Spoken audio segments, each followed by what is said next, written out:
Good morning students, मैं अनिल कुमार जनपद हाथरस से आज पढ़ाई से हटकर एक नया वीडियो लेके आए हैं जिसमें हम NMMS-E में जो बच्चे पास आउट कर चुके हैं इस साल, जिन्होंने परीक्षा पास की है, उनको पहले तो अग्रिम बधाई, बहुत बहुत शुभकामना के पात्र हैं वो, क्योंकि उन्होंने न सिर्फ इस कक्षा के लिए बल्कि आने वाली 4 कक्षाओं के लिए अपना भविष्य सुरक्षित किया है। खिड़की लगा दो। तो प्यारे बच्चों, NMS परीक्षा पास करना ही सब कुछ नहीं होता, उसके लिए आने वाले समय में क्या क्या कठिनाइयाँ आती हैं और वो आपके सामने ना आए, उसके लिए मैं ये वीडियो आपको भेज रहा हूँ। जिन जिन बच्चों तक ये वीडियो पहुँचे वो अपने आसपास सर्कुलेट करें और चैनल को सब्सक्राइब जरूर करें, ठीक है।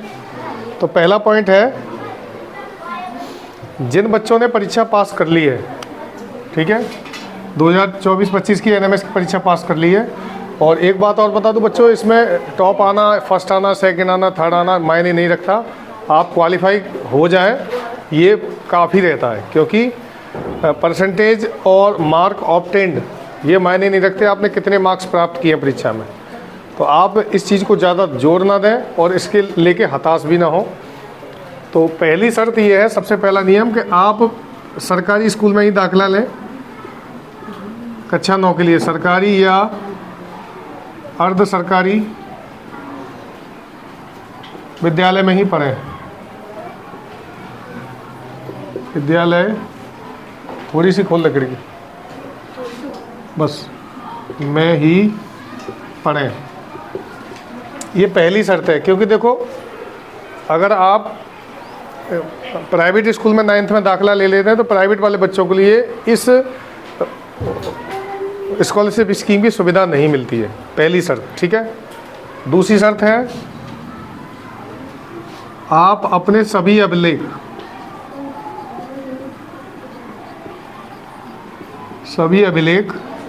से मतलब है TC, आधार कार्ड, रिजल्ट कार्ड, ये विद्यालय के रिकॉर्ड से मैच करा लें।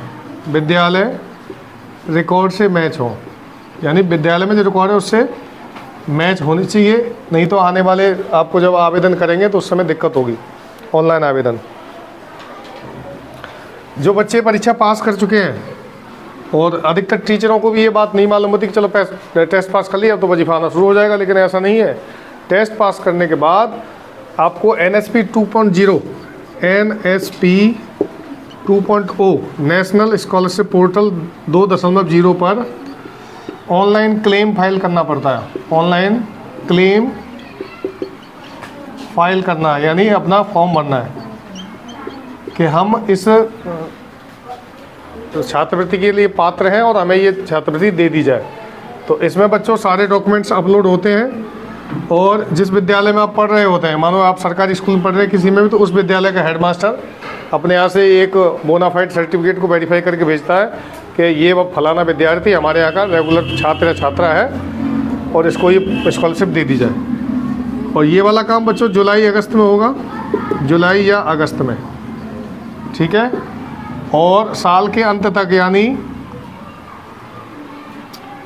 मार्च 2025 तक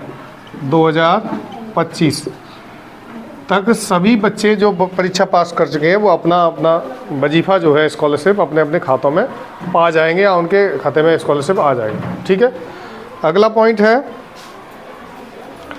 आप अभी से अपना खाता खुलवा लें किसी भी बैंक में, या तो राष्ट्रीयकृत बैंक हो या इंडियन पोस्ट ऑफिस IPO।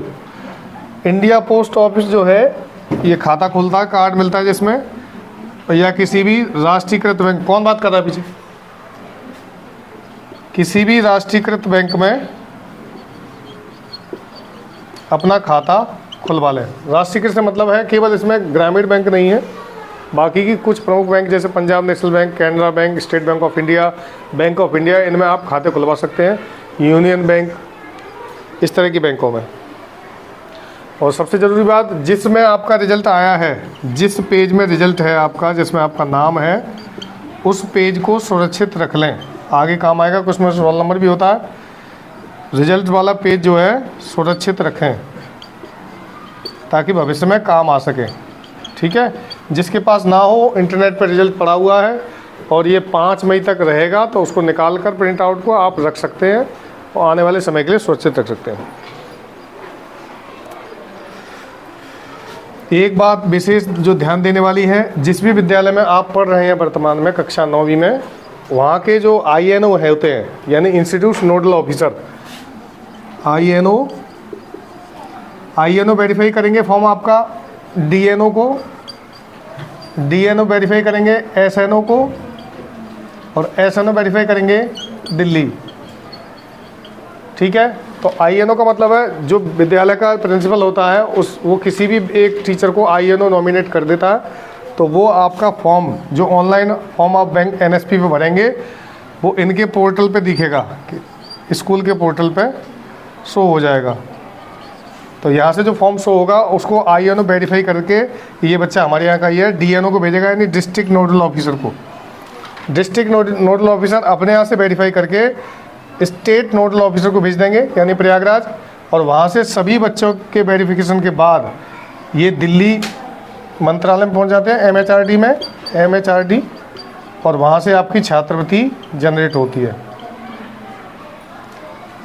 छात्रवृत्ति आ जाती है। ठीक है बच्चों, तो ये छोटी सी जानकारी मैंने इसलिए दी है क्योंकि अधिकांश हमारे शिक्षक भाई बहन जो हैं इस बात को जानकर ही संतुष्ट हो जाते हैं, या जानबूझकर या ना जाने में अनजाने में। अभी मेरे पास कुछ दिन पहले 2 बच्चियाँ आई थी जिन्होंने 2022 में रजिस्ट्रेशन कराया था। उनको ये लग रहा था कि शायद 2022 में करा दिया, काम हो गया, अब हमारा स्कॉलरशिप आता रहेगा। तो ऐसा नहीं है।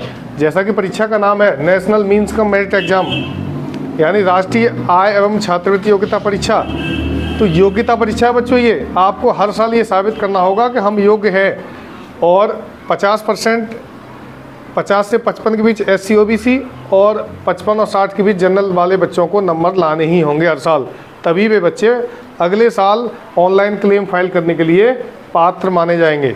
ठीक है, अगर आप इस साल टेस्ट पास कर लेते हैं और बाई चांस आप 9th में फेल हो जाते हैं तो आपका वजीफ़ा कैंसिल हो जाएगा। ठीक है बच्चों, तो आप इस बात का विशेष ध्यान रखेंगे कि हम पढ़ाई पर पूरा जोर दें, क्योंकि हमने भाग्यवश या पढ़ाई करके या तुक्के से कैसे भी ये टेस्ट पास कर लिया, लेकिन आगे इस सफलता को हमें बनाए रखना है तो हमें पढ़ना ही होगा।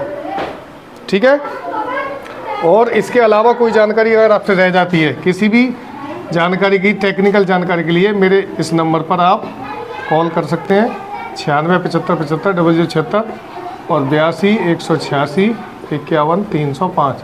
ये 2 नंबर है मेरे, इन पे आप कभी भी कॉल कर सकते हैं और नाम बताएंगे, जनपद का नाम बताएंगे, हाँ आपको जो भी संबंधित जानकारी होगी देने की कोशिश करेंगे। ठीक है बच्चों, और एक ज़रूरी सूचना बता दूं, हमारे विद्यालय से अभी हाल ही में शायद आपने कहीं से न्यूज़ देख ली हो और ना देखी हो, तो अब मैं जल्दी ही उन बच्चों का इंटरव्यू आपके लिए प्रेषित करूंगा जो 8 बच्चे अटल आवासीय विद्यालय में चयनित हुए हैं। एक ही विद्यालय से हमारा लिए ये बड़ी उपलब्धि इसलिए है कि हमने 8 ही आवेदन कराए थे और 8 के 8 बच्चे सेलेक्ट हो गए हैं 9th के लिए, तो उनके लिए अग्रिम बधाइयाँ।